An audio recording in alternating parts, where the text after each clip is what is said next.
So with that, I'm just going to go ahead and get started here with just a few housekeeping rules or ideas. Again, my name is Jeremy Bluma. I'm the BLM project manager, and today's webinar is, of course, related to the interagency review of federally designated west-wide energy corridors on BLM and National Forest System lands across the western U.S.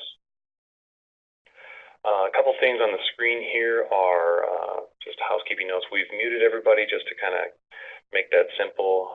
We do want to get your questions, so if you want to go ahead and use the chat box or just jot those down as we go, we want to circle back around at the end and get to those questions. And to unmute, you just hit *6, of course. I wanted to mention also that we'll be recording this webinar for the sake of being able to provide that on the website that we'll show you here. And for anyone who wants to go back and re-listen to anything or who possibly can't join us today, that'll be made available. So hope that everybody's okay with that, and appreciate you just being aware of that. And with that, I'd like to also just point out that if you have any other questions or comments down the road after today or this presentation, there's an email address up front here that kind of goes to the entire project team, and that email address is there at corridors@anl.gov. And so that, again, we'll circle back around to that at the end, make sure that folks are aware of that if something pops up following this. So let's go ahead and get started with that. I'd like to thank everyone on behalf of the Bureau of Land Management, the Forest Service, as well as the Department of Energy, and our entire project review team for taking the time to join us on this webinar. Your engagement, we consider it to be really important, and your participation in this review effort is really relevant to the review of these designated energy corridors across the federal lands. If Reggie's there, I'd like to introduce Reggie Woodruff, who takes on the many challenges as the Energy Program Manager at the U.S. Forest Service Washington office, and he brings a lot of needed support and leadership to this important effort. Reggie, if you're on, you may have to hit *6, and you can say a few words if you would like.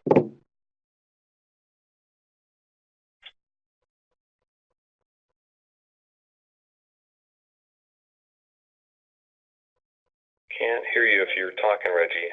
You may have to hit *6.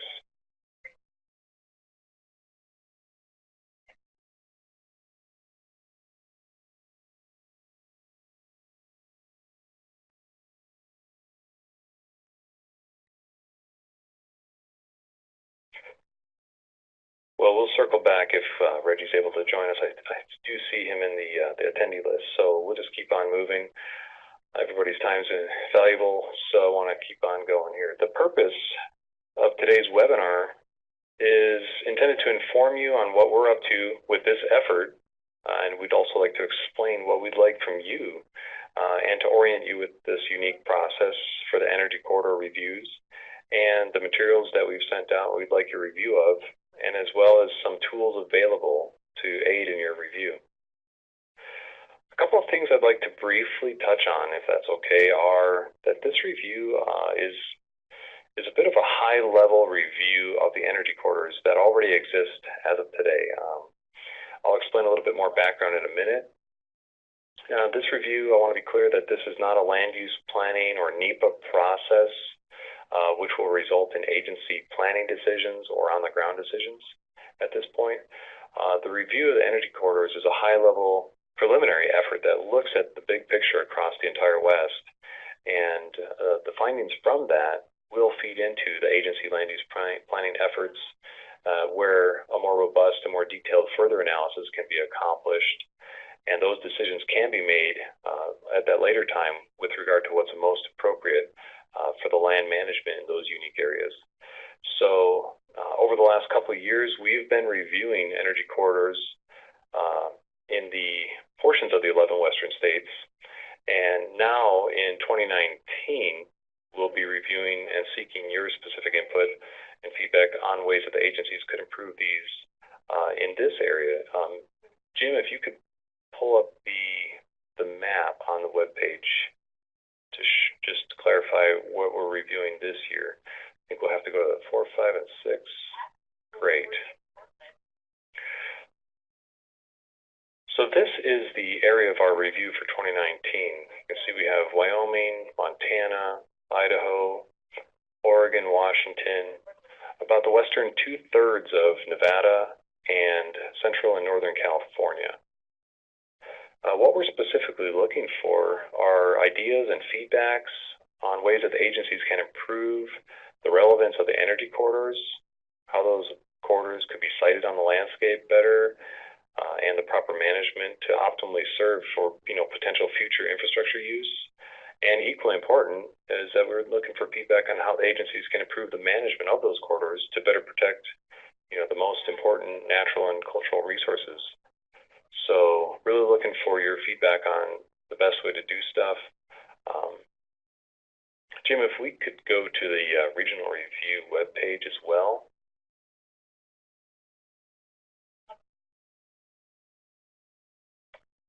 Great, thank you. I want to orient everyone with the process in a second here and some of the tools available. And this is a really great opportunity to ask questions and to make, honestly, to make things as orderly as possible. Yeah, just go ahead and use that chat box as we go through here. And just a little bit of background related to where we've come from to get to this point is, of course, back in 2005, the Energy Policy Act became law, and in that it was mandated that the agencies designate energy corridors across the 11 western states. So following a programmatic environmental impact statement, the agencies designated these energy corridors through records of decision, and then those decisions were challenged in court.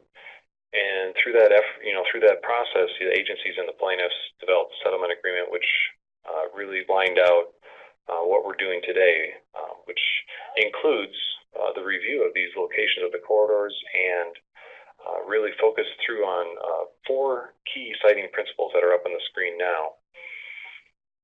And so the purpose of this review is to try to examine this new and relevant information that we can gain from the past 10 years since these corridors were designated, and to gain that from stakeholders, both federal stakeholders, state, local, tribal governments, energy industry, special interest groups, non-governmental organizations, landowners,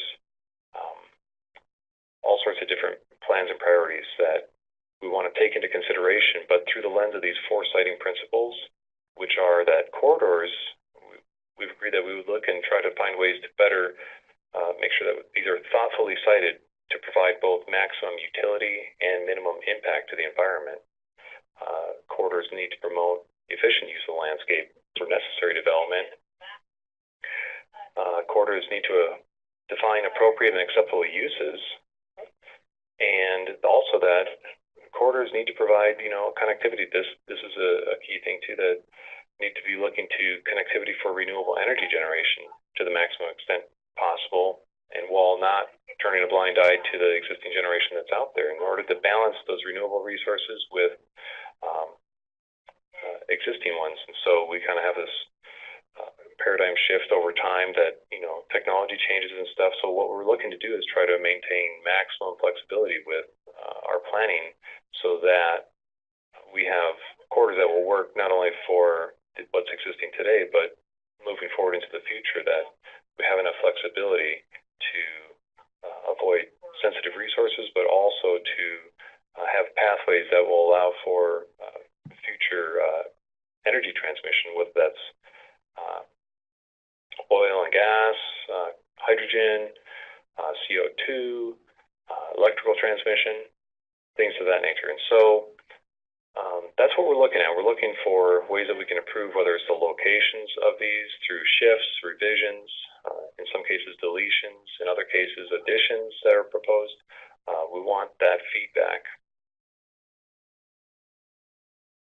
Jim, if we could also go to the process overview, I think that could help. On the region 4, 5, and 6 page. Great. So this is sort of a graphic that represents the process and how we're moving through this effort. So we've done a lot of work behind the scenes already to develop the draft abstracts, which are a composite of all the information about a particular energy corridor. And so there's one for each corridor. We've laid the groundwork in that, and now we're to the point where we really want to engage with external stakeholders to get further review, further concerns, issues, information about things that are going on out on the landscape in local areas, so that we really have a comprehensive foundation to begin with. And so what we're asking you to do through this effort is to review those energy corridor abstracts. They'll kind of explain what's already in there, why the corridors were designated where they are. We've done some preliminary work to identify concerns, and we want to make sure that we're seeing the whole picture.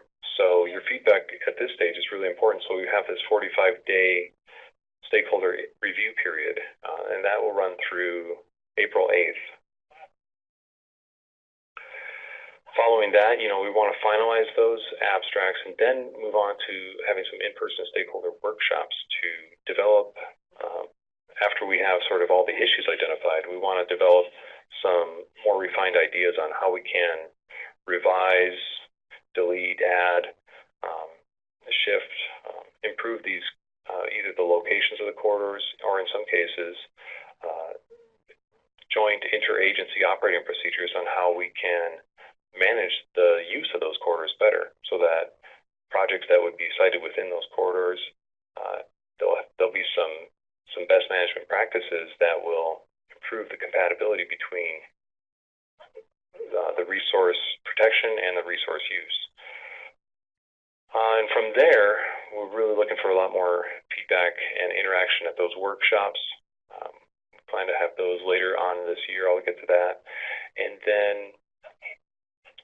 following that, we'll develop a report that kind of summarizes everything, and we want to put that out for yet another review so that everybody's on the same page of what we're kind of coming up with, how we synthesize that data, and how we balance out really that maximizing and putting these things in the best place for use, but also balancing it with minimizing impacts to important resources. And then following that, just trying to get out the final report, and our goal is to have this effort completed by the end of the calendar year, 2019. So with that, that's kind of the process. Just so folks know, I think our workshops are targeted right now. We're thinking, we're moving this up. We're trying to accelerate our schedule just a little bit. And right now we're thinking that late May and then early June, probably those 2 weeks, will ballpark of, we will be having some in-person workshops across the states that we're reviewing in 2019. And as soon as those dates are solidified, we will be updating the webpage, and there will be an email blast that is sent out that you'll be receiving with specific dates and locations and everything like that. And we'll also do a big press release so that we can make sure we're trying to get as much attendance and input as possible for those workshops. I think we'll move on for now. I want to introduce Jim Kuiper as part of the project team here. He's really savvy with our mapper. That is a great tool for assisting in your review. Jim, I'd like to see if you want to just give kind of an orientation on the web mapper for the energy corridors, and then we'll continue to move forward. All right, thank you, Jeremy. And I'm going to repeat the global mute because it doesn't catch people that call in after we mute everyone. So again, to unmute your phone, *6.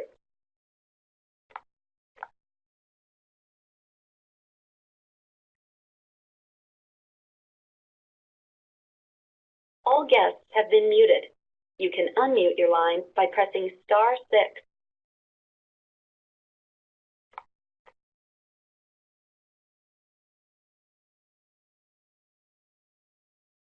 All right.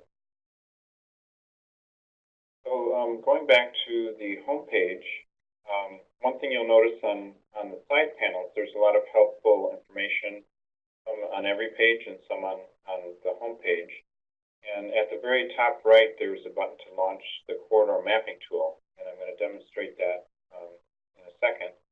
Below that are a couple of videos, and if you find the tool a little confusing at first, there's something I kind of gloss over, we have a couple short training videos. The first one is just generally using the tool, and the second one gets into using the conflict map. There's some very useful things you can do with it, and I'll be using it during the demo, but not explaining all those details. So that video is helpful for that. On every page, you have this subscribe button, so you can make sure you're getting any updates. And also, we're going to be talking about this online input form, but the link to get to it is on each of these pages that we'll be showing on the homepage or on the website. So when I launch the tool, I'm presented with the splash screen. And if you haven't used the tool before, we'd like you to register for it. There's two main purposes for that. One is just for us to have a little better sense of who's using it, but primarily for you to have access to some proprietary data that's been licensed. So the infrastructure data, including this transmission line layer here that's in the table of contents, is licensed, and once you register, you'll have access to that. You click the register button.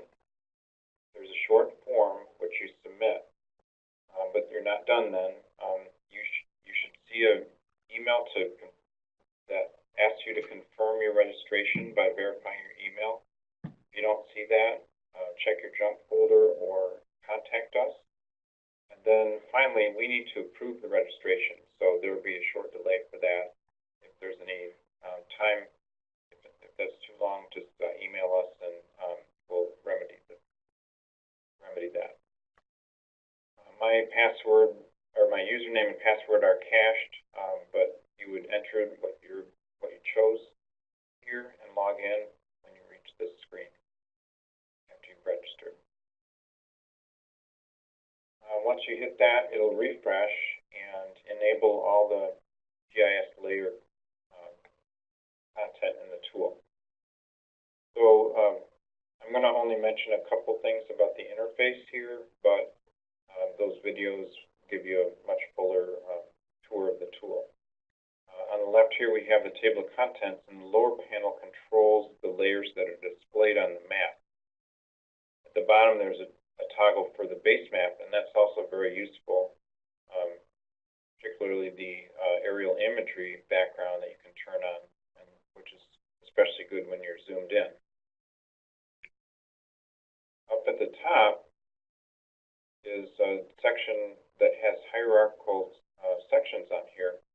And I just want to point out that there's quite a bit more infrastructure data in the tool besides what comes up by default. So you've got pipelines, and substations, power plants, a lot of the relevant infrastructure.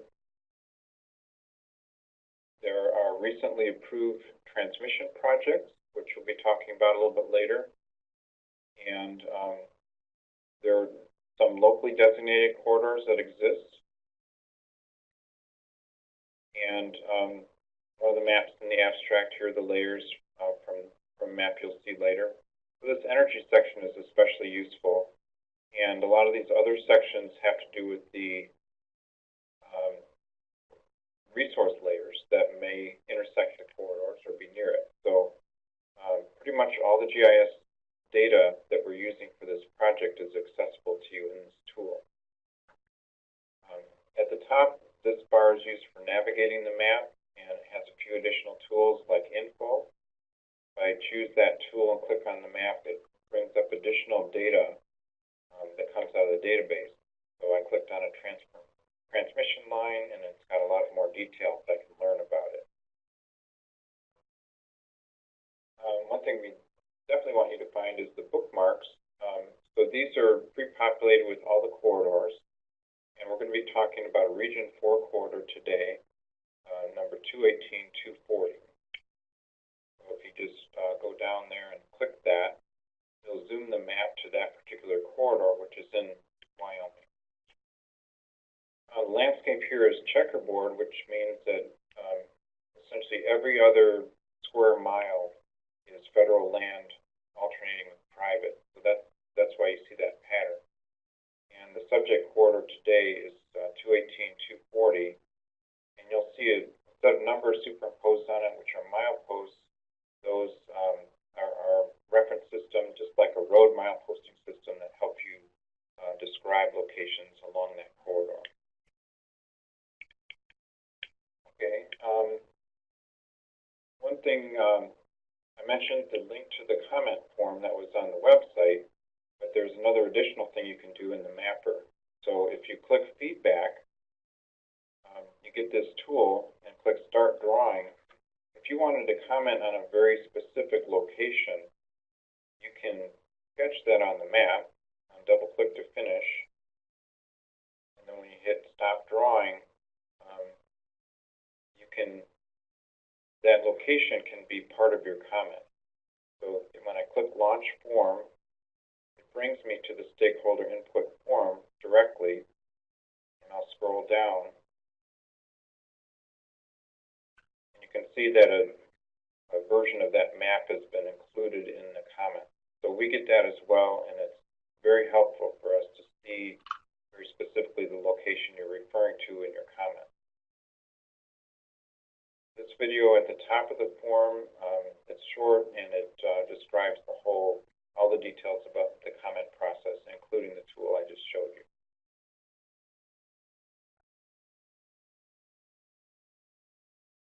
Okay, another important tool is the View Abstract tool.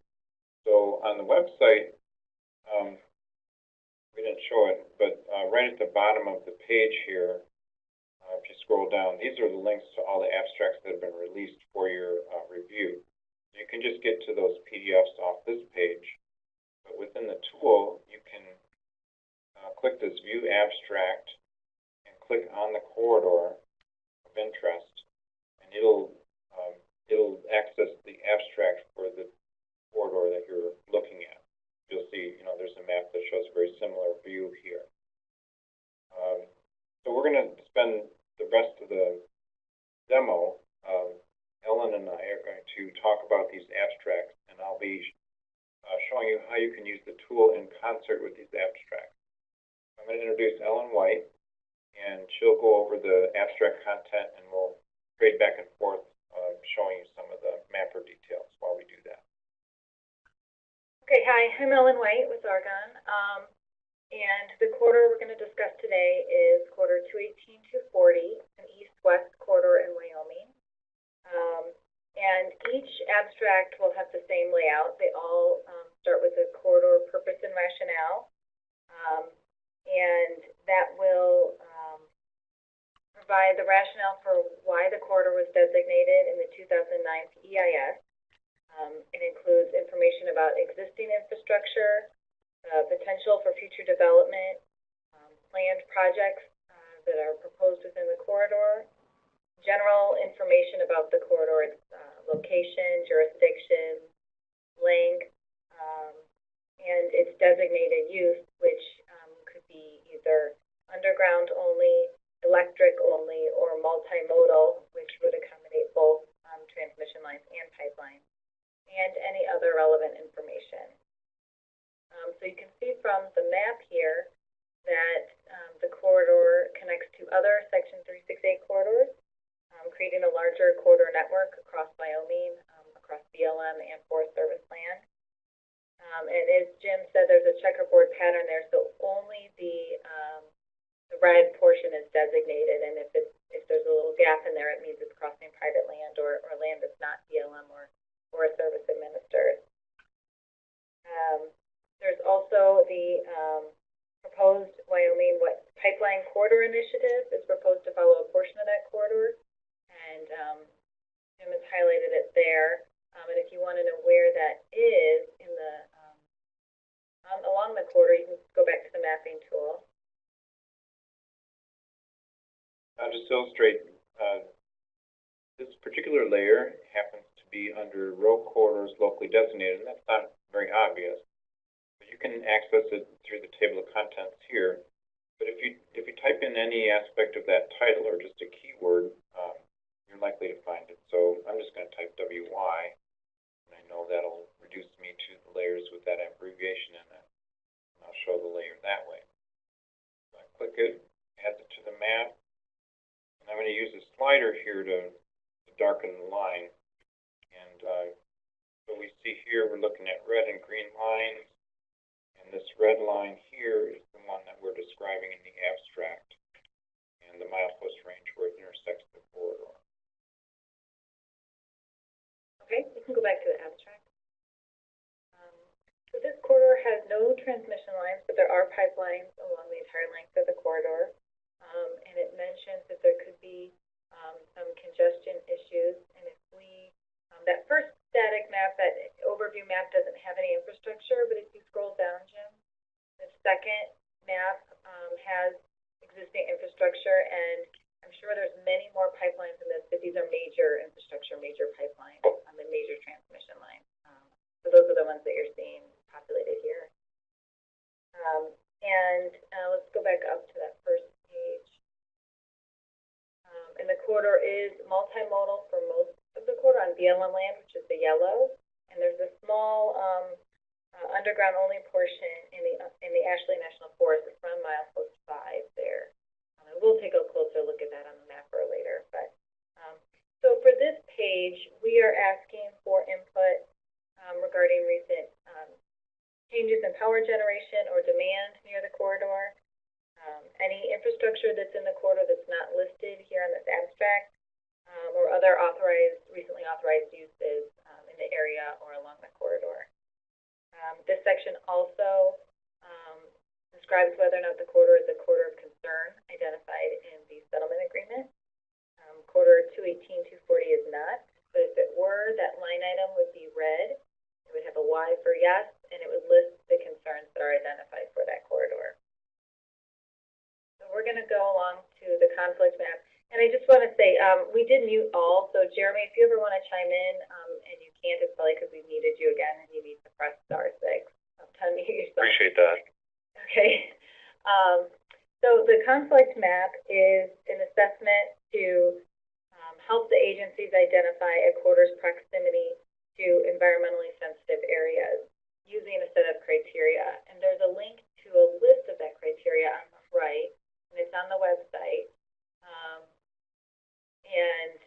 It's separated, the conflict map is separated into high, medium, and low potential conflict. The high potential conflict, those areas are usually congressionally designated areas. Medium potential conflict are other, maybe slightly less sensitive areas. And the low potential conflict are previously disturbed areas, roads or infrastructure, things like that. So as we're going to demonstrate this on the mapper, but right now this is just a static map. You can see that for the most part it goes through medium potential conflict. There's a red high potential conflict around milepost 5 in the Ashley National Forest.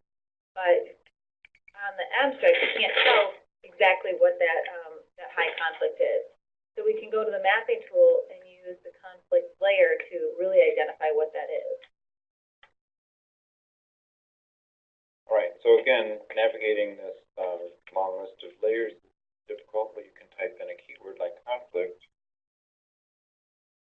and then you'll be presented with the choices there. So we're looking at the region 4 through 6 potential conflict map, and I add that to the map, and you see a similar coloration as the static map in the abstract.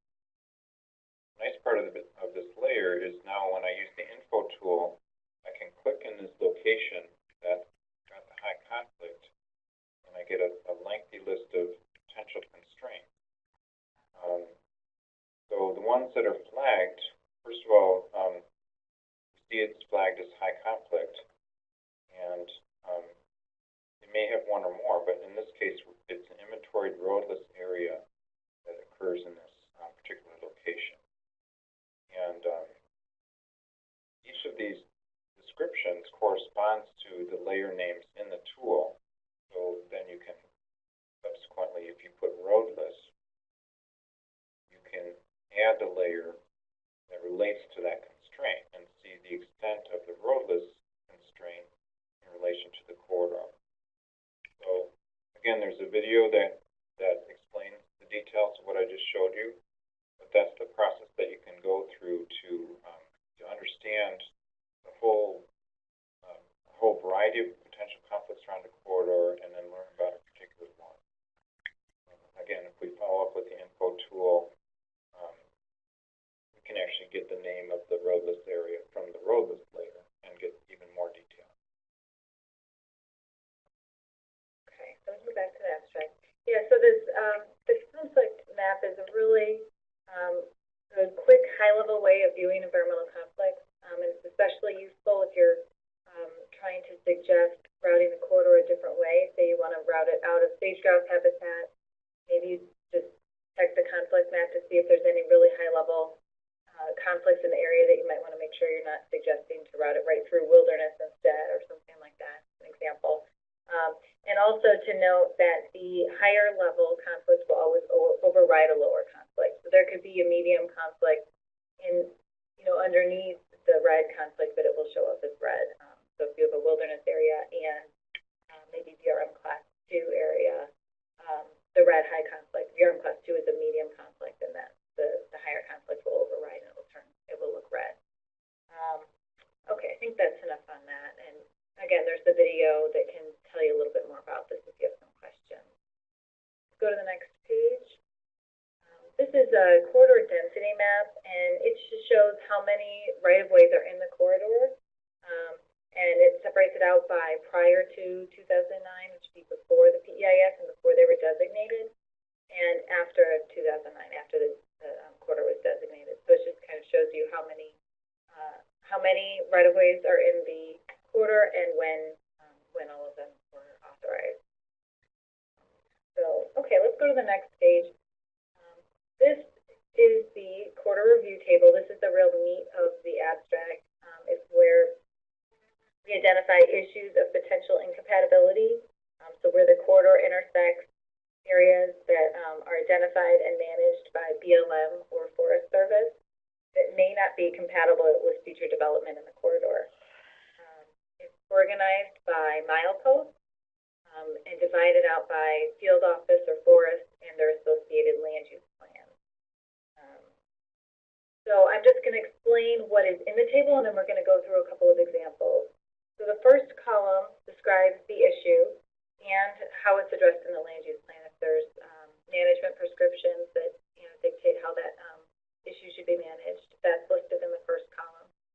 The second column includes the milepost, and it can be used to locate the area as well as the relevant GIS layer in the mapping tool.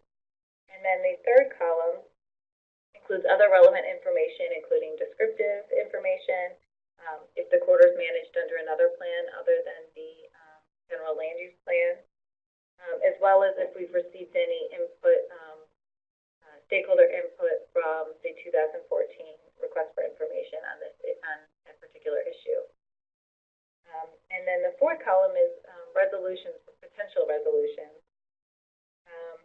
And some of these potential resolutions could include opportunities to improve corridor placement. This could be a really large corridor shift somewhere else in the area. It could be a slight corridor shift to avoid a specific resource.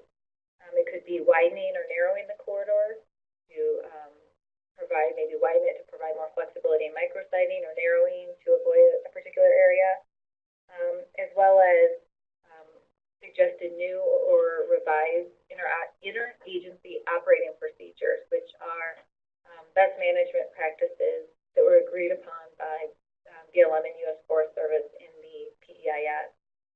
And so to suggest possibly expanded or new IOPs to minimize impacts. Perhaps a change in the land use plan that would be done, the land use planning process, but perhaps revising that to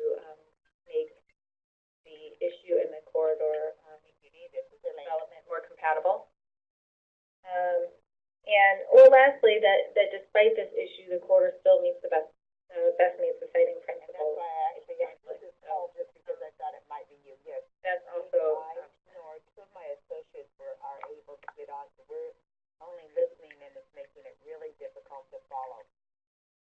Hi, Earlene. This is Jeremy. All guests have been muted. You can unmute your line by pressing *6. okay. Sorry, to continue. So anyways, for this, in this table, what we're asking for input is additional opportunities to revise the corridor, to reroute the corridor if needed, and specifically what that might be, what the suggestions might be. If the corridor is not in a good place, where should it be? Or if there's additional concerns that haven't been identified in this, in the abstract, we're looking for that as well, and as much specific information as you can would be great. So now we're going to go through a couple of examples. We're going to read through the issue and show you what it looks like on the mapping tool. And we're going to start with that second row, Ford Trails Feasibility Study Trail. It intersects and follows the corridor. The RMP predates the trail legislation, so the third column was providing guidance and clarification to maintain values, characteristics, and setting of the trail. And it also provides additional information that the corridor is co-located at this location with the pipeline. And then the final column, potential resolution, is a suggestion to possibly either locate future infrastructure south of the trail, or to shift the entire corridor slightly south to avoid the trail, as well as a proposed new or suggested new IOP for trails to minimize impacts when the corridor has to cross trails. So let's take a look at this on the mapping tool.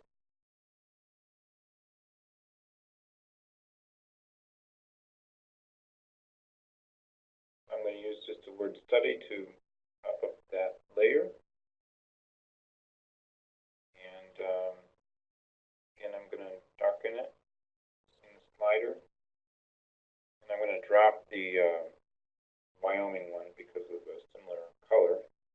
So the study trail is here. I can also use the info tool to just check and verify that's what I'm looking at. So it's the Four Trails Feasibility Study Trail.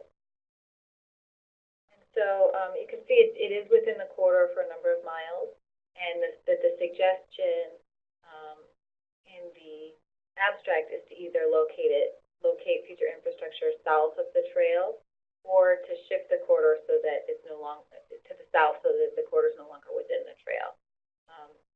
So here we're looking for, if you were to do a similar exercise, if there's another recommendation somewhere else to reroute the corridor, suggestions for specific IOPs to help minimize impacts on the trail. That's just a way to visually see what is in the abstract table, and it just really helps to be able to visualize that. Perhaps turn on and off other layers if you're suggesting to route it somewhere else. Would shifting it to the south bring it into some other conflict, other resource? So that's just a way to visually see what is in the table. So let's go see another example. Next, we're going to look at a roadless area. This is in the Ashley National Forest. You can see it's managed under the Ashley National Forest Land Management Plan. And we're going to look at that second one between miles 4 and 6. There's a roadless area. The roadless rule prohibits road construction. So it doesn't necessarily prohibit development, but there's no road construction allowed, so it could impact future development. The corridor at this location is designated underground only to minimize visual impacts and recreational values. And the resolution here is not to move the corridor. Roadless area encompasses a broad area north and south of the corridor. It is co-located with an existing pipeline in this area, and there is a suggested IOP for coordination related to roadless area to minimize conflicts with the roadless rule. And again, IOPs are the best management practices that apply to Forest Service and BLM. So let's take a look at this on the mapping tool. Okay, so I had added the roadless area earlier, so we have it on the map already. And we were talking about this location along the corridor. So I'm going to zoom into that portion. And here you can see there's a different pattern in the corridor symbolization. So that indicates underground only. So there is some symbology that helps you see that. And that's the portion of the corridor that's within the roadless area and on Forest Service also. Okay, so that's just an example of showing where that crosses. The abstract does not recommend a corridor shift, but if you feel differently and can provide a suggested corridor reroute, we welcome that, or any additional comments or opportunities for the corridor. And let's do one last example. Another thing, it was mentioning that there were some pipelines in there, so I'm going to add that to the map too. Oh, thank you, Jim. Yeah, it looks like there's nothing in that corridor right now. Right. Yeah, just to clarify, in the pipelines we have 3 commodities, so crude oil, natural gas, and refined products. And also we have operational and other. So land pipelines or other inactive pipelines are in this other category. So in this case, happens to be a refined product pipeline that is within this roadless area already in this area that we're discussing.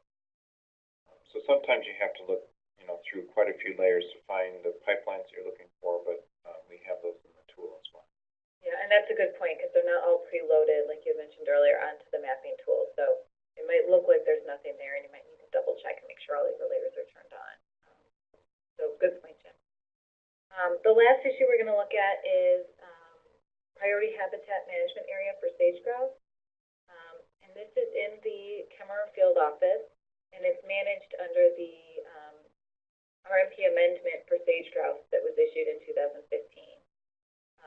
So the first column indicates that it's a priority habitat management area, and that co-location is preferred. And the third column indicates that we did receive an RFI comment to reroute the corridor due to its intersecting sage-grouse habitat. The last column, the resolution, suggests that there could be an opportunity to shift the corridor to the north to avoid or slightly avoid the PHMA. And let's go to the mapping tool to take a look at that.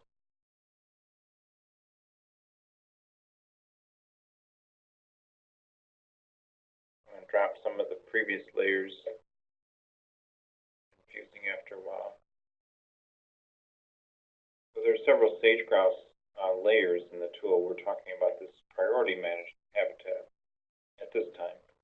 Sometimes you might want to use all the layers in concert because they cover different areas. Here's the area of overlap that is being described.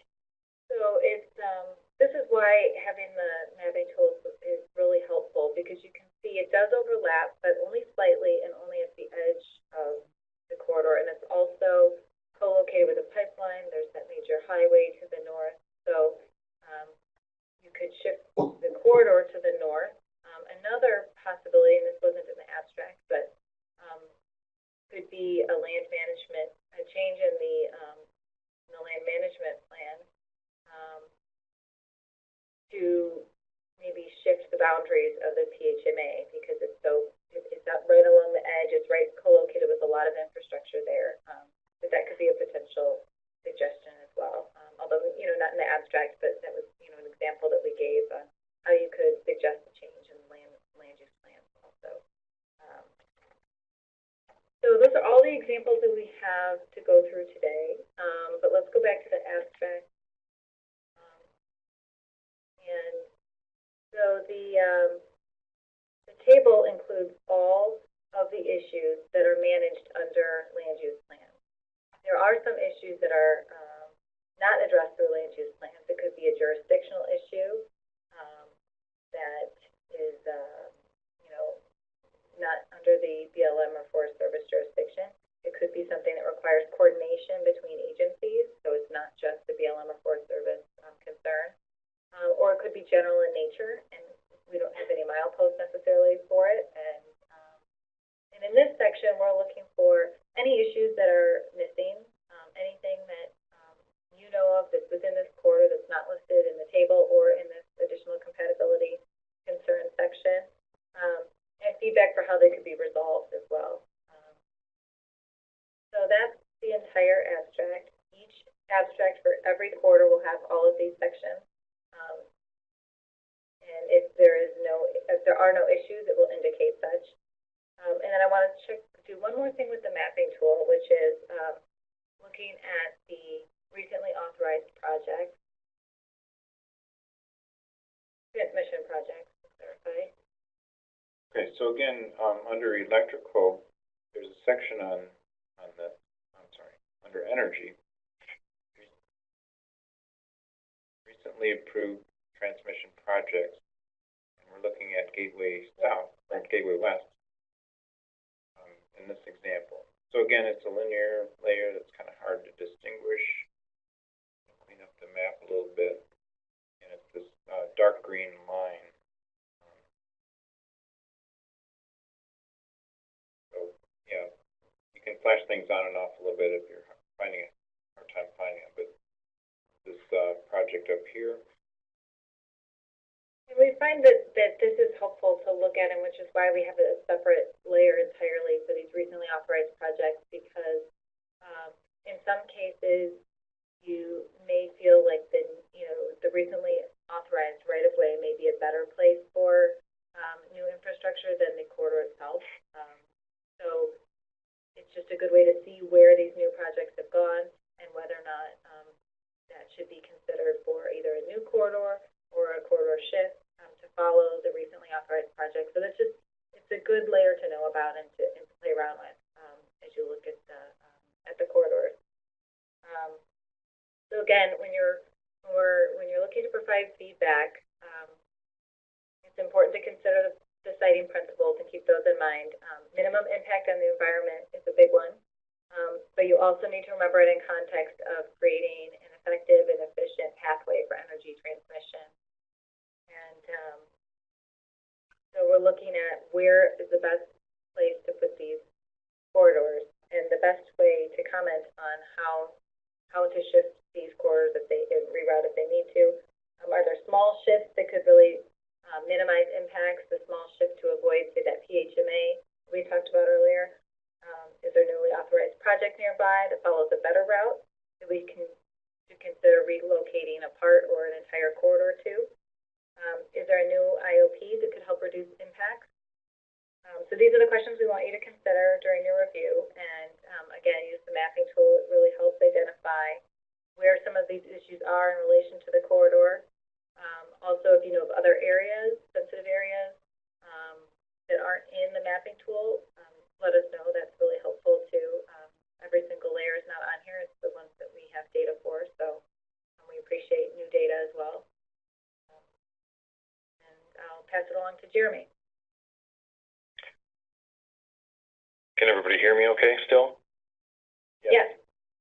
Okay, great. Thank you, Ellen, and thank you, Jim. Great job kind of walking us through the tools that we've kind of made available here. There's a lot of information in there.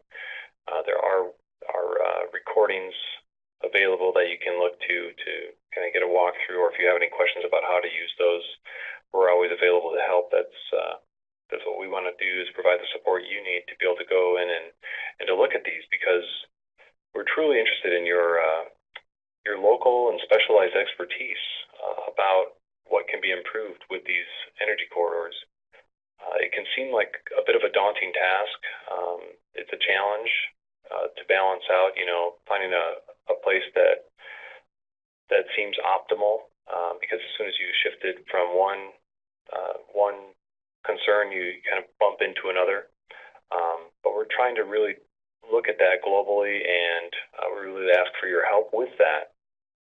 Ellen and Jim, they walked you through a couple of great examples of, particular resources, that you kind of can look at, this is a point in space and time, and that this is an issue here, but we can look at that, and we can look at options about, well, what could be improved with that.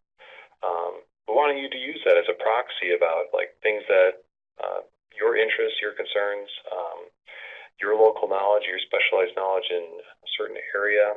That's hugely beneficial because we can't do that from our level. Like, we really need a bit more detail, but we are trying to keep this at a high level review. We're not talking about a specific project at this point. We're talking about a potential pathway that would make the most sense. So your feedback is really useful, and we certainly have gone through a lot of this already. I see we have a few questions, and I want to make sure that we get to those right away. And so as you kind of walk through this, if you need help or assistance, make sure that you reach out to us. We really do value this, and we want to have a plan that makes sense. And not only does it maintain a viable energy transmission pathway network across the West, but it's relevant and it's useful, but it also has that protection built into it from a comprehensive standpoint. I noticed just yesterday another lands bill is working its way to the president's desk with regard, and in there it talked about wildlife corridors. And the interesting thing about that is,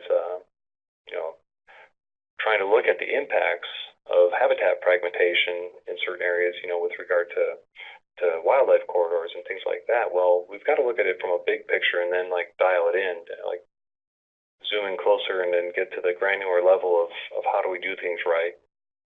And so I'd encourage you, as you look at this, think big picture. We have to have pathways, but we want them to be the best that we can do. And so with that, we have this opportunity here. It's a unique one for sure, that we're re-looking at what was done in 2009 as far as placing these corridors on the landscape. The focus is, what can we do now to improve that? It's 10 years later. What do we know over that last 10 years that we can build upon and locate these things better? Two ways, probably the best ways to give us your input are using that web page, that input tool that Jim showed, and it's in the video.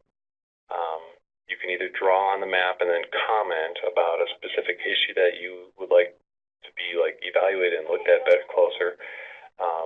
If you have proposals about shifting a corridor, removing a corridor, if you have a proposal that you have a energy project out somewhere and you want to see a pathway to connect that into the grid somehow, you can propose new corridors. You could use that drawing tool to show that, or you can just email us any sort of comments. But I would ask, if you do email us comments, just try to be specific about which corridor it is and which milepost is kind of near the concern or issue, or just try to be as specific as you can. Jim's provided the email address that is the project email address. That goes to all of us, like I said in the beginning.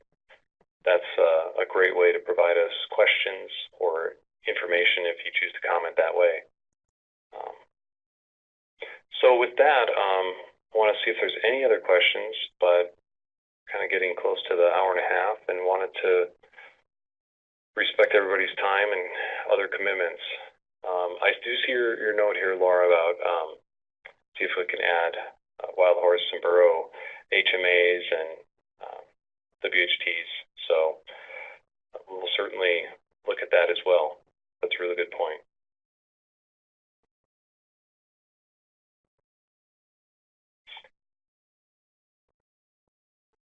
Well, with that, I just wanted to really thank everyone for their time. Thank you for taking the time and engaging in this effort.